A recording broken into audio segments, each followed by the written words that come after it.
Hello and welcome to the 23rd week of A Course in Miracles.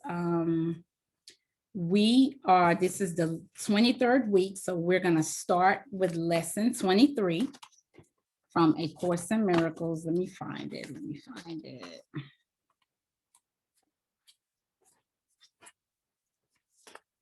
So lesson 23 of A Course in Miracles says, I can escape from the world I see by giving up attack thoughts. And again, you see every week Jesus is layering our perception of the world and reminding us how we participate in the condition of the world. And so he's saying, you can escape the world you see, because last week you talked about the world I see as a form of vengeance. And so this week is saying, I can escape from the world I see by giving up attack thoughts. Because our attack thoughts, in fact, contribute to us seeing the violence and defensiveness in the world. So that is lesson number 23. I am reminding everyone to do a lesson a day. Again, we are transforming our minds from fear to love, from egoic consciousness to Christ consciousness. So this is where the work starts, by doing these lessons every day and following the instructions so that we can clarify our minds. I am excited as every week, but I'm particularly excited this week. We're going to be continuing our discussion on relationships. And last week, we talked about what Jesus thought about why we have these loving relationships, and then on the other end we have these hateful relationships.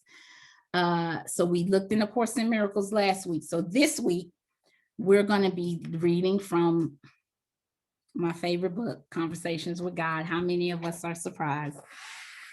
Chapter 8 of Conversations with God, because that is the chapter that talks about relationships. So I'm going to get right into it, right, y'all. I'm going to start on page 121 of Conversations with God. I'm reading all the way to 128, but I'm pausing to ask questions. So it starts out. So Neil starts out asking God, when will I learn enough about relationships to be able to have them go smoothly? Is there a way to be happy in relationships? Must they be constantly challenging? So God answers him, and God says, you have nothing to learn about relationships. You have only to demonstrate what you already know. And he says, there is a way to be happy in relationships, and that is to use relationships for their intended purpose, not the purpose you have designed. He says, relationships are constantly changing, constantly calling you to create, express, and experience higher and higher aspects of yourself, grander and grander visions of yourself, ever more magnificent versions of yourself. Nowhere can you do this more immediately, impactfully, and immaculately than in relationships. In fact, without relationships, you cannot do it at all. It is only through your relationship with other people, places, and events that you can even exist as a knowable quantity, as an identifiable something. In the universe, remember, absent everything else, you are not. He talked about this previously. We've talked about this previously. You only are what you are relative to another thing That is not. That is how it is in the world of the relative, as opposed to the world of the absolute, where I reside. Once you clearly understand this, once you deeply grasp it, then you intuitively bless each and every experience, all human encounter, and especially personal human relationships, for you see them as constructive in the highest sense. You see that they can be used, must be used, are being used, whether you want them to be or not, to construct who you really are. That construction can be a magnificent creation of your own conscious design or a strictly happenstance configuration. You can choose to be a person who has resulted simply from what has happened or from what you've chosen to be and do about what has happened. It is in the latter form that creation of self becomes conscious. It is in the second experience that self becomes realized. Bless, therefore, every relationship and hold each as special and formative of who you are and now choose to be. So I'm going to stop right there to say that God is saying every relationship, right, we encounter provides a chance for us to define who we are. And isn't that true? Like, wouldn't one say that every relationship you engage in tells you a little bit more about who you are and what you want? Even before we delve into romantic relationships, our relationships with our parents allows and enables us to create and experience who we are and who we want to be. So let's say a person who grew up constantly accommodating the wishes of his or her parents. And this person graduates from high school, and all throughout high school, they often disregarded their desire to work with children, let's say that, in order to appease their parents who wanted them to go into what, like dentistry or something. Finally, this person has an opportunity to say no. For many years, I've ignored my desires to contribute to the mental and physical well-being of children. Because you disagreed, I ignored that, but enough is enough. I'm now going to pursue that which I love. And in that moment, that person then learns and creates who they really are. They then create themselves to be something called assertive. They create themselves to set boundaries and to love themselves, to honor that which they really want to do. That becomes a very rich experience for that young adult. Every relationship fosters an opportunity to know and create who we are.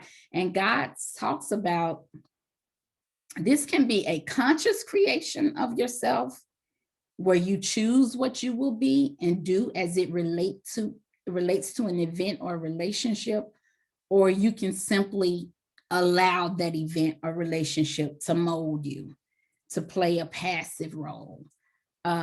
We have the choice. You can either be passive or play an active role in the creation of who you are. But no matter what we're doing, we are constantly in the business of creating that which we are. So now I will continue on page 123. No. I'm still on 122. So God says, now your inquiry has to do with individual human relationships of the romantic sort. And I understand that. So let me address myself specifically in that link to human love relationships. That's what we're interested in, right? These things which continue to give you such trouble. So he says, when human love relationships fail, Relationships never truly fail, he has in parentheses, except in the strictly human sense that they did not produce what you want. They fail because they were entered into for the wrong reason. And it says most people enter into relationships with an eye toward what they can get out of them rather than what they can put into them. The purpose of a relationship is to decide what part of yourself you'd like to see show up, not what part of another you can capture and hold.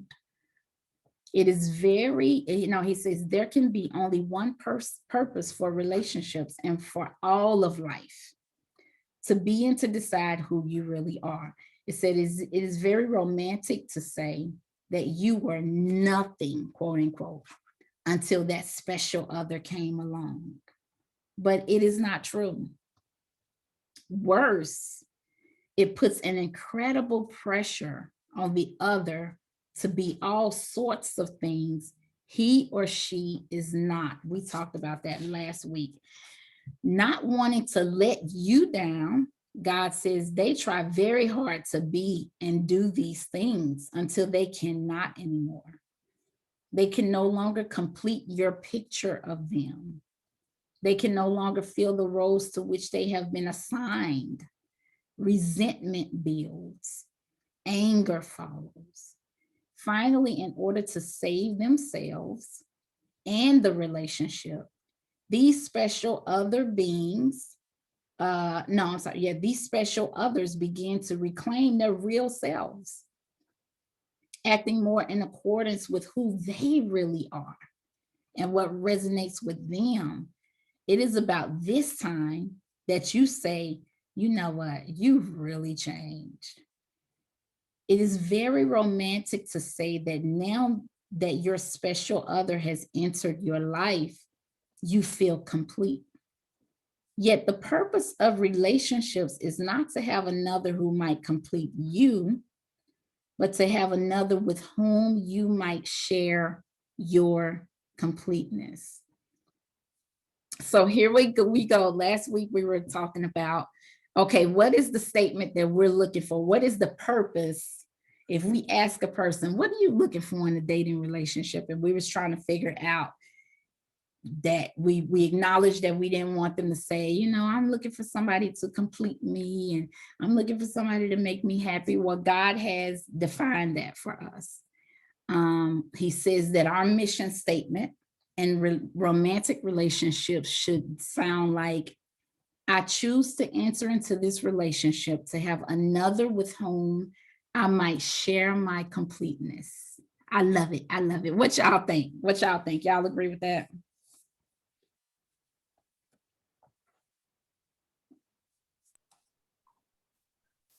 Yes, 100%. 100%. That's it. Okay, so then God continues. He said, here is the paradox of all human relationships. You have no need for a particular other in order for you to experience fully who you are.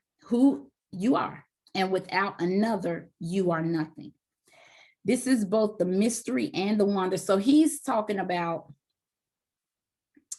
we're in like a paradox where you don't have a need for a particular other person to be there in order for you to experience who you are.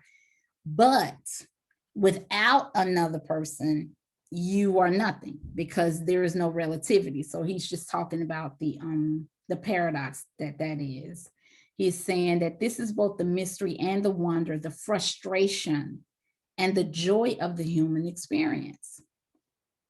It requires deep understanding and total willingness to live within this paradox in a way which makes sense. I observe that very few people do. Most of you enter into your relationship forming years right with anticipation, full of sexual energy, a wide open heart, and a joyful, if eager soul. somewhere between 40 and 60, and most of it sooner rather than later, you've given up on your grandest dream, set aside your highest hope, and settled for your lowest expectation or nothing at all.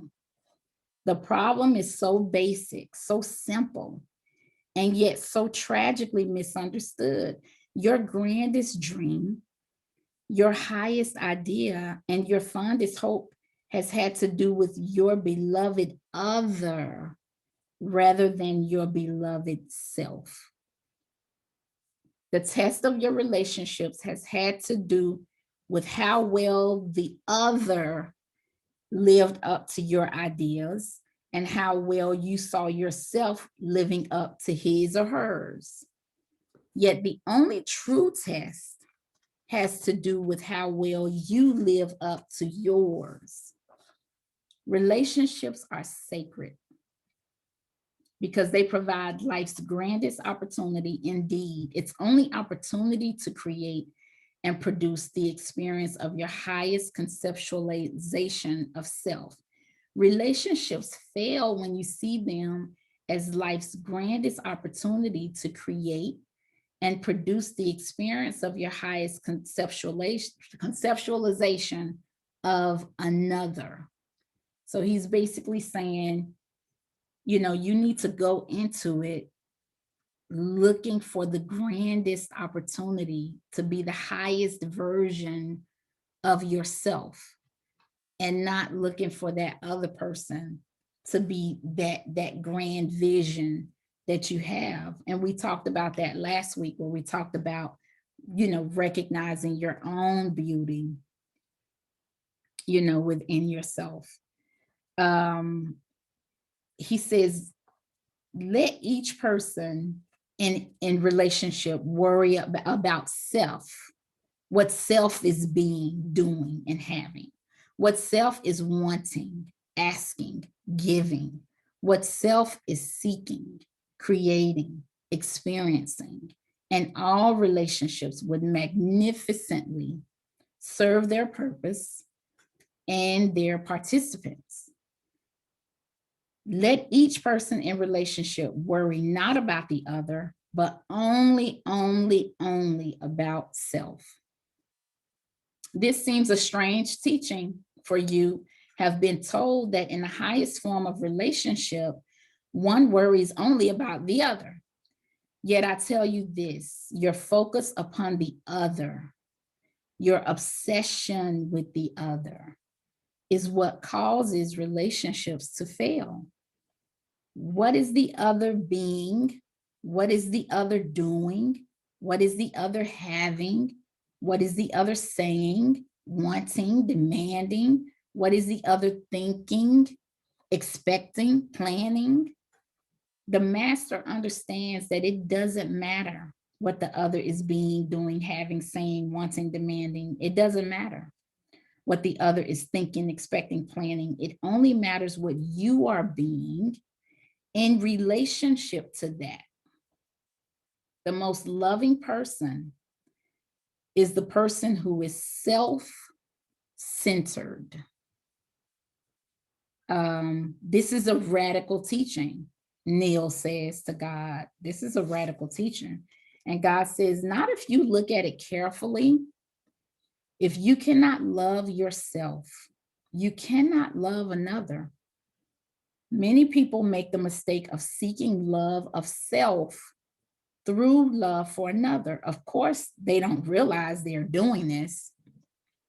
It is not a conscious effort. It's what's going on in the mind, deep in the mind, and what you call the subconscious. So, Khadija, that answers your question from last week when you said, is this consciously that we do this? And God is saying this is subconsciously that we seek to find this other person who's going to replace us. He says, they think if I can just love others, they will love me. Then I will be lovable and I can love me. The reverse of this is that so many people hate themselves because they feel there is not another who loves them. This is a sickness. It's when people are truly lovesick, he puts in quotes, because the truth is other people do love them, but it doesn't matter. No matter how many people profess their love for them, it is not enough. First, they don't believe you. Then they think you're trying to manipulate them, trying to get something. How could you love them for who they truly are? No, there must be some mistake. You must want something. Now, what do you want? They sit around trying to figure out how anyone could actually love them. So they don't believe you and embark on a campaign to make you prove it. You have to prove that you love them. To do this, they may ask you to start altering your behavior. Second, if they finally come to a place where they can believe you love them, they begin at once to worry about how long they can keep your love. So in order to hold on to your love, they start altering their behavior. Thus, two people literally lose themselves in a relationship. They get into the relationship hoping to find themselves, and they lose themselves instead. This losing of the self in a relationship is what causes most of the bitterness in such couplings. Two people join together in a partnership, hoping that the whole will be greater than the sum of the parts, only to find that it's less. And this goes back to what Jesus was saying, how two people in a egoic relationship, there is not even one whole person in that relationship. It doesn't even amount to one whole person. So God is talking about that. He says they feel less than when they were single, less capable, less able, less exciting, less attractive, less joyful, less content. This is because they are less. They've given up most of who they are in order to be and to stay in their relationship. Relationships were never meant to be this way, he says.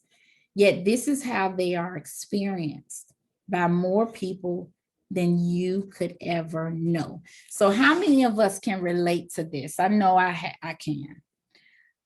Where you experience a loss of self when you're in a relationship. I've been in a marriage where after I finally got out, I'm like, oh, okay, what do I like? I do like to dance. Okay. It's like I lost so much of myself. I had to really remember who I am and who I was before I met that person. Does anybody have that experience? And if not, I'll move on. You don't have to answer. But I think we've all been kind of been there. So I'm gonna continue. So Neil is like, when he hears all this, he's like, why? Like, why do we do this? Why? And so God continues, God says, it is because people have lost touch with, if they ever were in touch with, the purpose of relationships. When you lose sight of each other as sacred souls on a sacred journey, then you cannot see the purpose, the reason behind our relationships. The soul has come to the body and the body to life for the purpose of evolution. You are evolving, you are becoming, and you are using your relationship with everything to decide what you are becoming. This is the job you came here to do. This is the joy of creating self, of knowing self, of becoming consciously what you wish to be. It is what is meant by being self-conscious. So God uses a play on words, which I love. You have brought yourself to the relative world so that you might have the tools with which to know and experience who you really are. Who you are is who you create yourself to be in relationship to all the rest of it. Your personal relationships are the most important elements in this process. Your personal relationships are therefore holy ground. They have virtually nothing to do with the other, yet because they involve another, they have everything to do with the other. This is the divine dichotomy. This is the closed circle.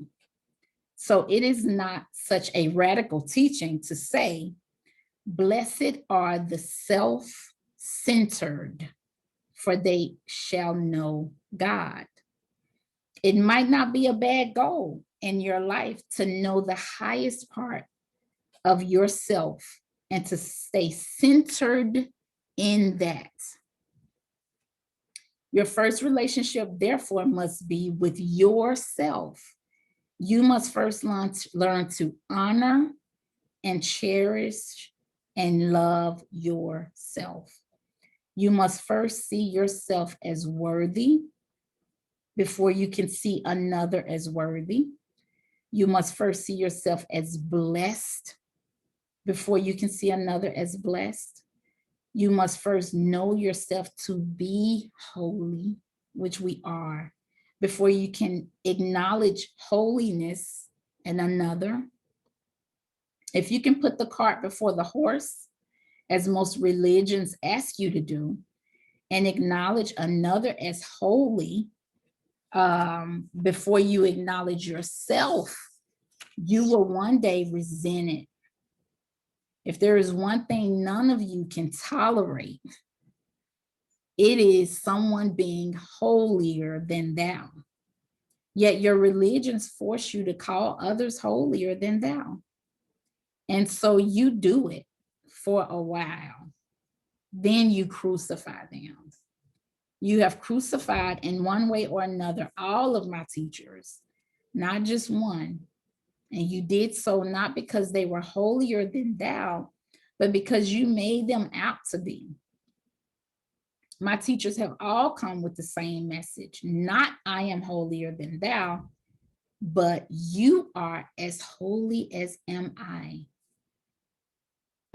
This is the message you have not been able to hear. This is the truth you have not been able to accept. And this is why you can never truly, purely fall in love with another. You have never truly, purely fallen in love with yourself. And so I tell you this, by now, be now and forever centered upon yourself. Look to see what you are being, doing, and having in any given moment, not what's going on with another. It's not in the action of another, but in your reaction that your salvation will be found. So, God is just breaking it down, that we really need to acknowledge our own love of self. We need to focus on ourselves and not the other person. And so I'm going to continue. So now Neil starts talking about, yeah, I know we're supposed to just focus on ourselves and not the other person, but like, what if, sometimes we get our feelings hurt by the other person? Like, so, sometimes if they say something or do something that hurts us, I know we're supposed to just, let it go. But like, what do we do in that situation? And so God talks about that. He addresses that. He says, the day will come when you will not, meaning that you will not get your feelings hurt. That will be the day on which you realize and actualize the true meaning of relationships, the true reason for them. It is because you have forgotten this that you react, this way. He says, but there are things you can do when you react with pain and hurt to what another is being, saying, or doing. He says, the first is to admit honestly and to yourself and to another exactly how you are feeling. This many of you are afraid to do because you think it will make you look bad. Somewhere deep inside of you, you realize that it probably is ridiculous for you to feel that way. It probably is small of you. You are bigger than that, but you can't help it. You still feel the way that you feel. There's only one thing you can do. You must honor your feelings, God says. For honoring your feelings means honoring yourself. And you must love your neighbor as you love yourself. How can you ever expect to understand and honor the feelings of another if you cannot honor the feelings within yourself? The first question in any interactive process with another is, now who am I? And who do I want to be in this relationship to that? Right? And that being, if a person insults you, if a person cheats on you, in your definition of cheating, who am I in relationship to that? How do I demonstrate myself as that which I am in relationship to that? And he says, often you do not remember who you are and do not know who you want to be until you try out a few ways of being. That is why honoring your truest feelings is so important. So, God is basically saying, like, acknowledge how you're feeling. A way of honoring yourself is acknowledge how you feel, and when an event occurs, define, okay, who am I in relationship to this? How do I honor myself? How do I love myself? What do I communicate? And we all make those decisions on a case-by-case basis. So I'm going to continue on the bottom of page. I'm going to continue. I'm gonna pick up now because we actually talked about, so God goes into allowing an abuser to abuse you. Even the abuser is not loved, right? So we talked about that a few weeks ago. So God goes into that conversation, and we've done that. So I'm going to continue on page 138.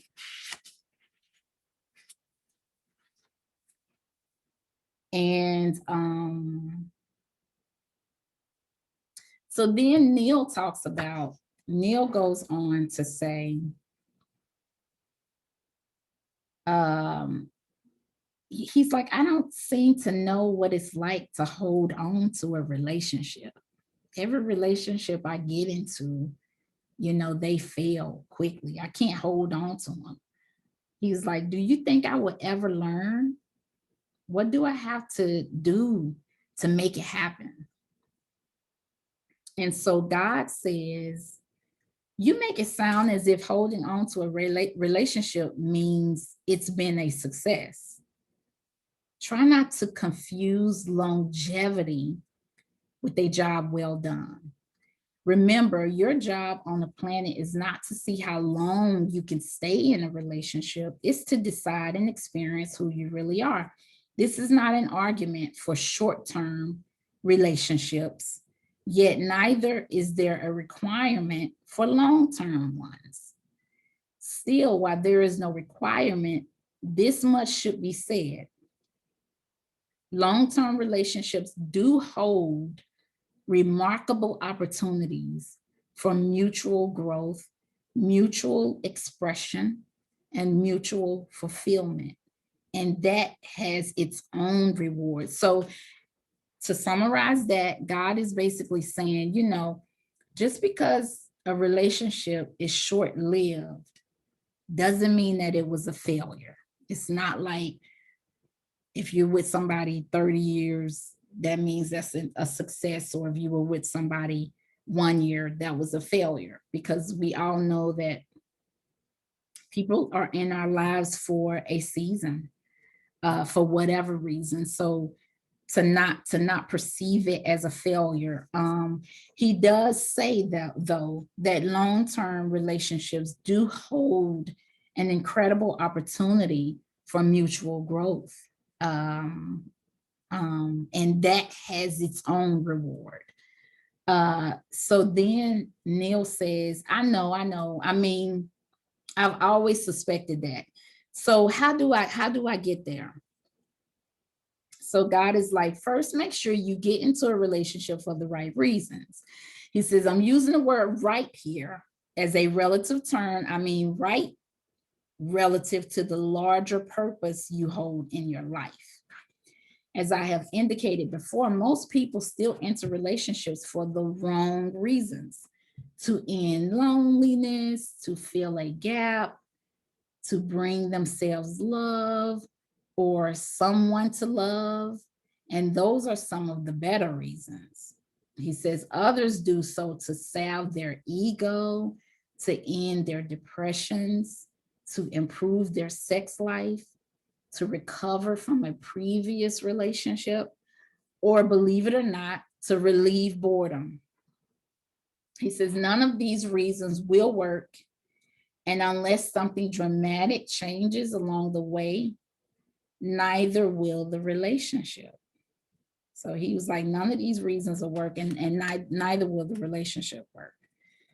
So Neil says, I didn't enter into my relationships for any of those reasons. And God says, I would challenge that. I don't think you know why you entered your relationships. I don't think you thought about it in this way. I don't think you entered your relationships purposefully. I think you entered your relationships because you fell in love. And Neil says, yeah, that's exactly right. And God says, I don't think you stopped to look at why you fell in love. What was it to which you were responding? What need or set of needs were being fulfilled? For most people, love is a response to need fulfillment. Everyone has needs. You need this, another needs that. You both see in each other a chance for need fulfillment. So you agree tacitly to a trade. I'll trade you what I've got if you give me what you've got. It's a transaction, but you don't tell the truth about it. You don't say, I trade you very much. You say, I love you very much. And then the disappointment begins. You've made this point before, Neil says. He says, you made this point before. And God says, yes, and you've done this thing before, not once, but several times. So, so now Neil is like, you take a lot of romance out of it when I ask you about relationships. What's wrong with falling head over heels in love without having to think about it? Like, what's wrong with that? And so God says nothing is wrong with that. He says, fall in love with as many people as you like that way. But if you're going to form a lifelong relationship with them, you may want to add a little thought. On the other hand, if you enjoy going through relationships like water, or worse yet, staying in one because you think you have to, then living a life of quiet desperation, if you enjoy repeating these patterns from your past, keep right on doing what you've been doing. And Neil says, okay, I get it. Boy, you're relentless, aren't you? And God is like, that's the problem with the truth. The truth is relentless. It won't leave you alone. It keeps creeping up on you from every side, showing you what's really so. So that can be annoying. Um, so then Neil says, okay, so I want to find the tools for a long-term relationship. And you say entering into relationships purposefully is one of them.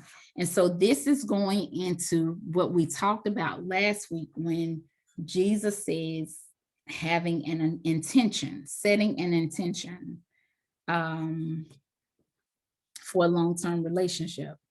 And so God says, yes, be sure you and your mate agree on purpose.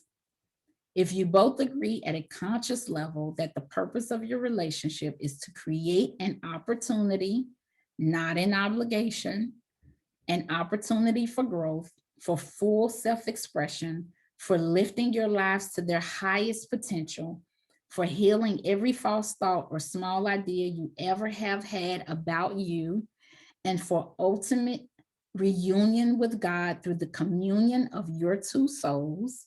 If you take that vow instead of the vows you've been taking, the relationship has begun on a very good note. It's gotten off on the right foot. That's a very good beginning, God says. And so Neil says, still, it's no guarantee of success. And God says, if you want guarantees in life, then you don't want life. You want rehearsals for a script that's already been written. Life by its nature cannot have guarantees, or its whole purpose is thwarted.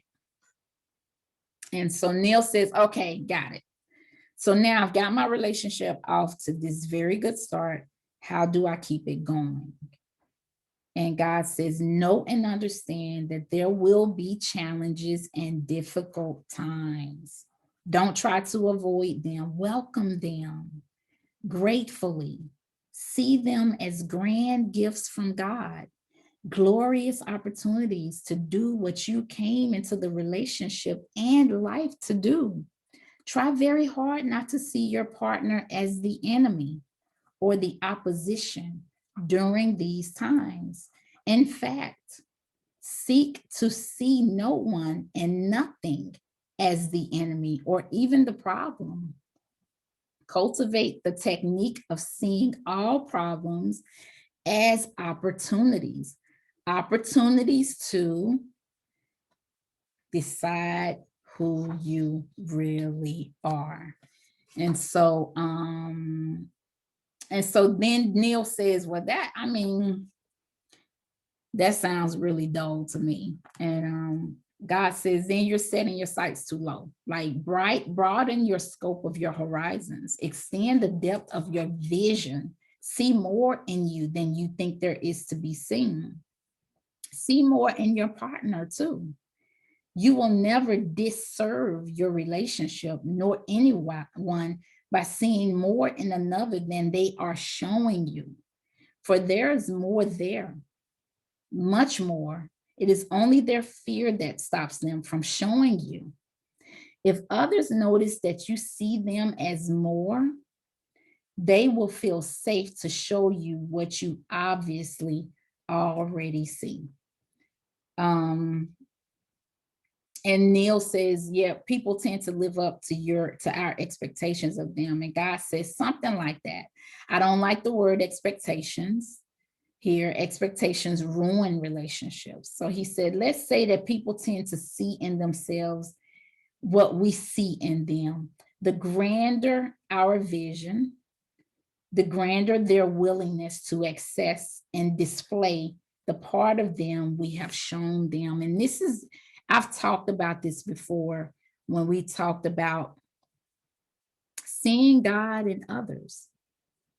No matter how broken a person feels, no matter how small a person may feel, no matter how horrible a person may think they are, if they see a reflection of themselves in your eyes, in your vision of them, that you see God in them, it's incredibly healing for them. And they show up in a way where they show you more in them than they previously shown you. It's very powerful. So God continues, he said, isn't that how all truly blessed relationships work? Isn't that part of the healing process? The process by which we give people permission to let go of every false thought they've ever had about themselves. Isn't that what I'm doing here in this book for you? And Neil says, yes. And God says, and that is the work of God. The work of the soul is to wake yourself up. The work of God is to wake everybody else up. So, that is the lesson, relationships part 2. Does anybody have anything to add? This is a powerful chapter. I do encourage everyone to go back and listen to the video at your convenience. It talks about being self-centered. It talks about being self-conscious, and focus on yourself, and not the other, and seeing the best in everybody else. So does anybody want to share anything? Questions, comments, input?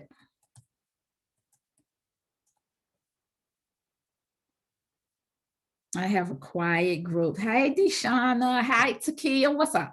Takia, I know you got something to share. I don't have nothing. I'm loving the lesson though. I love this lesson. Oh, good. I'm glad you love it. Khadijah, what you got? Hi, Edwin. How are you? So, this is my life's lesson, like this entire part of this teaching and conversations with God. Yeah. So, for me, like I just love the part about relativity, about needing relativity to fully experience who you are. Like, I'm sure we've all had a friend, woman or man, where it's like, man, he's such a great person, or she's such a great person. I know he would be a great husband if he had the opportunity to, to have that relativity, right? To experience somebody else as a wife, or, but I know I have a great girlfriend who's single, and I just know that if she had the opportunity to experience relativity and share her completeness with someone else, she would be an amazing wife or an amazing mother. So it just, like, you kind of see the people that that like you think are amazing, and you just know that given the opportunity, they would just, be, just be amazing in that respect, and that relativity. So that is just, that's important, like the relativity is so enriching. It just allows you to, like you said, have that immediate, impactful experience of who you are. And so, like, what more do we want, right? What else is this about? Yeah. Also, like the part about sharing, your completeness, right? Like, sharing your completeness is the key to success in any relationship. So not looking for, another to make you whole, not looking for somebody to subtract. You want someone that's going to build with you, and, have 2 + 2 is 5, not 2 + 2 is 1.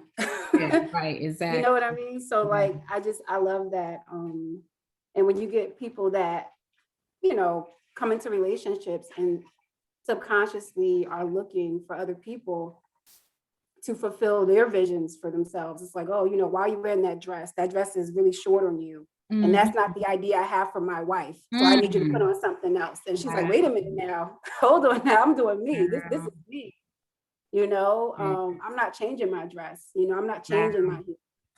So, but when someone has a vision for you and what they're supposed to be to you in this dynamic, and you you threaten that by just being who you are, then that's where relationships are going to suffer, because it's like, I'm being selfish. I'm focused on me right here, and I'm expecting you to do the same thing. So when you tell me to change my dress, you crossing a line, So that's an excellent example. Okay.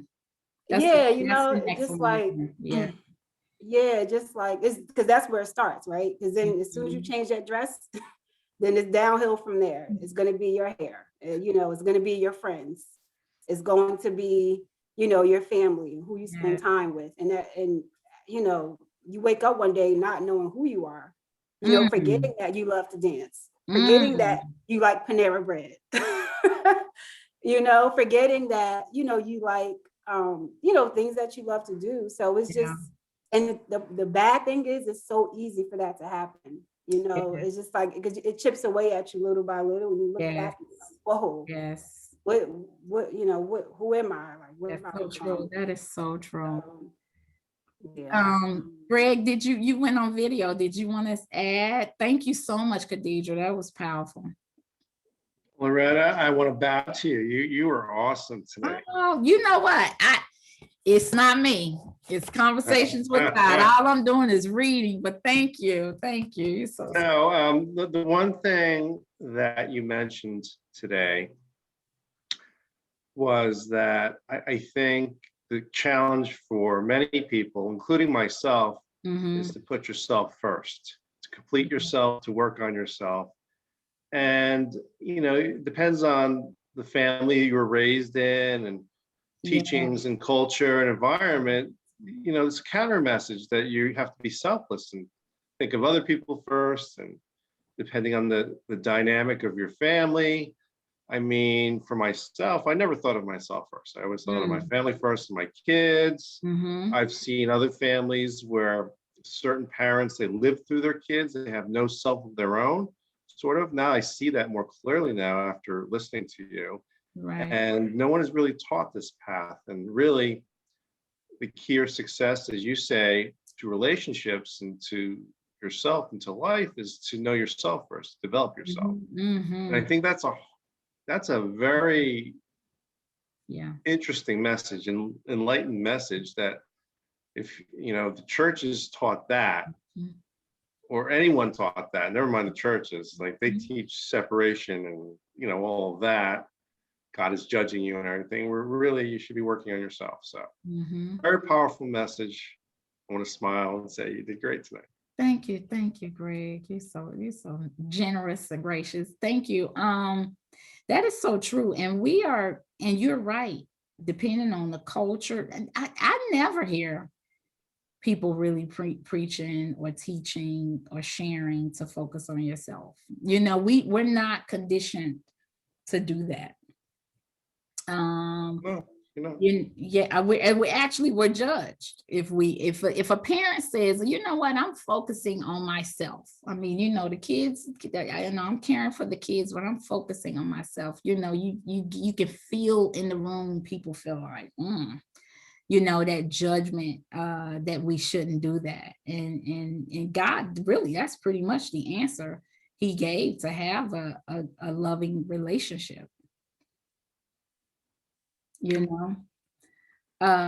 I love how God talks about not making your partner the enemy. I love how he talks about that, because we do that in romantic relationships. Like Khadijah said, if you're with somebody and they want you to dress a kind of way, and you're authentic to what resonates with you, then they're not happy with you. They turn you into an enemy, instead of saying, you know what, let me respect this person's wishes for their body. I like that, because we do that very naturally. So if no one else has anything, I think Brittany she was like this. What did Brittany say? She said that was beautiful. And Takia said, so Khadijah going off, yes. So thank you, everybody. So now we're going to go right into the meditation. So I thought, since we're talking about relationships, why don't we do a meditation about the heart chakra that's focusing on the heart, because that is the center of where we receive love and where we give love. And we want to make sure that area is clear of all the murkiness that can build up through our experiences. So as we close our eyes, for those of you who are not driving, if you can sit comfortably and close your eyes, and as we do, to begin breathing from your abdomen through your nose and exhaling through your mouth, releasing all that does not serve you. As we exhale, as we inhale, I want us to focus on all the loving things that the universe have. We're breathing all that in. So as we inhale, you're breathing that love and that light and the beauty and joy and everything. And then as you exhale, imagine that you're releasing all of the stressors and the toxic energy. You're releasing that from your body. So breathe with that intention, with that goal in mind. So we continue to inhale through our nose and then exhale through the mouth.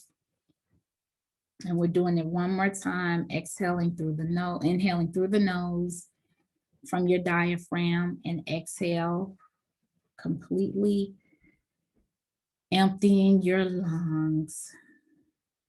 And now we begin to focus on relaxation throughout our bodies, starting with relaxing the face. With every exhale, relax. With every exhale, down to our neck, down to our shoulders and arms. Feeling that relaxation. Now you can feel it in your abdomen. This is where we hold our emotions. You feel that relaxation in your abdomen, feeling that energy of relaxation on your hips, down to the thighs, down to your knees. You can feel you're relaxing every muscle. Down to your thighs, relaxing. Breathing love and light. And exhaling out all that does not serve you. Feeling that relaxing energy go down to our ankles and to our feet. And now allow your consciousness to fall gently in the middle of your chest and rest on your heart chakra. Connect with the emotions and feelings that surface for you in this moment. As you put your consciousness on your heart chakra. Focus your awareness on your heart with an open, non-judgmental approach. Just allowing whatever is there to come to the surface. Connect with your inner emotional state. And trust and allow what is there to take shape. And allow space for it to have a voice.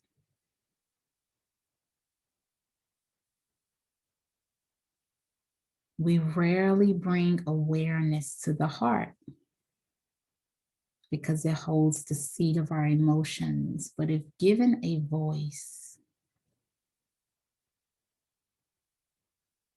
our heart will align us with our most authentic selves, straight to the truth of our souls. This is where that truth lies, right here in the middle of our chest. What is coming up for you?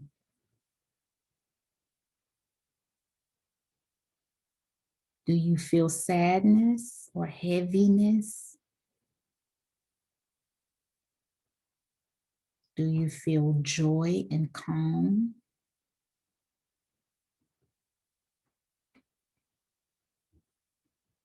Whatever is there, surround it with your loving awareness. So we're surrounding whatever surfaces for you with your loving awareness. Accept your feelings and emotions with openness, with non-resistance. And breathe in the messages that your heart is sharing with you.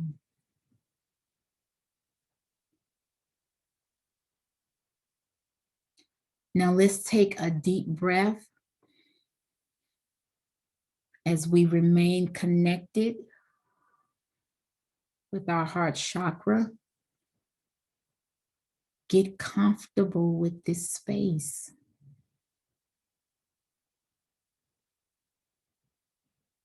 It is so alive, bursting with life energy. There's so much life energy there. If you quiet yourself to pay attention. Do not be afraid of this reservoir of space. If you notice, it is incredibly expansive here in your heart.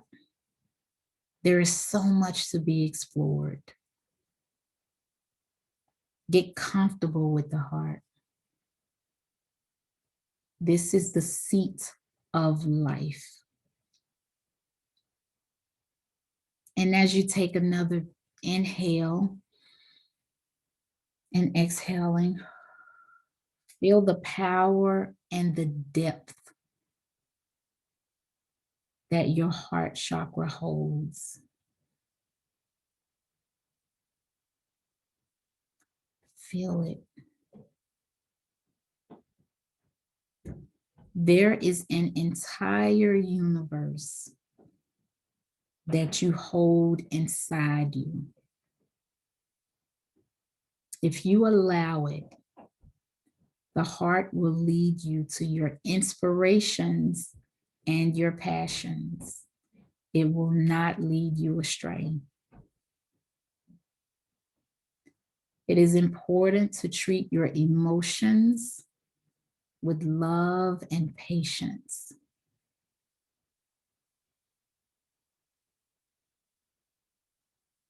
Treat yourself as you would a child who needs the gentle guidance and wisdom of a parent.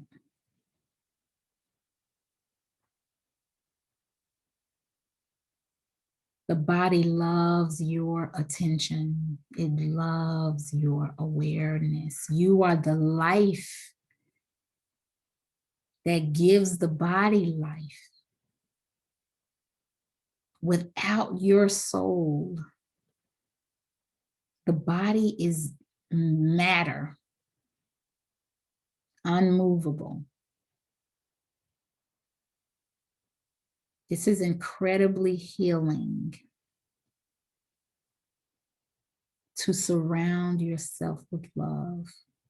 This is an act of self-love.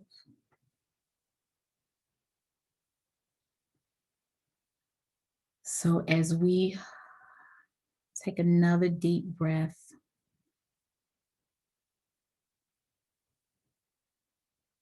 and begin to integrate ourselves back in our homes, back in our rooms. Integrate ourselves back in the spaces that we live in. And as we begin to open our eyes, I encourage you to connect with your heart often. Do this often. Make space for your feelings and your emotions. Love them. Do not judge them as they come up to you for healing. They're coming to you as the parent for healing. In this way, you will heal your body in miraculous ways. You will heal your mind in miraculous ways. So thank you, everybody, for attending.